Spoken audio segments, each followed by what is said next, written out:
রক্তাক্ত দেহ ঢাকা সাদা চাদর দিয়ে শান্তির প্রতীকী রং বিছানো, তারই ভেতরে যন্ত্রণায় কাতরাচ্ছে, আহ্বান জানাচ্ছে সত্য সৎকে।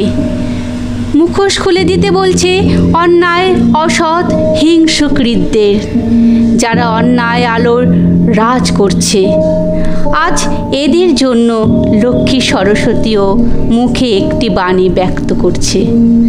ছি, যে সমাজে অসুরের চেয়ে ভয়াবহ কীটের বাস, যে সমাজের কীট রাবণকেও হার মানায়, সেই সমাজের সততার মুখে একটাই বাক্য, ছি।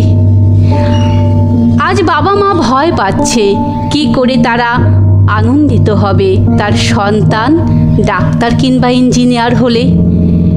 কোনো হিংস্র কীটের দল ছিন্ন ভিন্ন রক্তাক্ত করে তুলে ধরবে তাদের কাছে।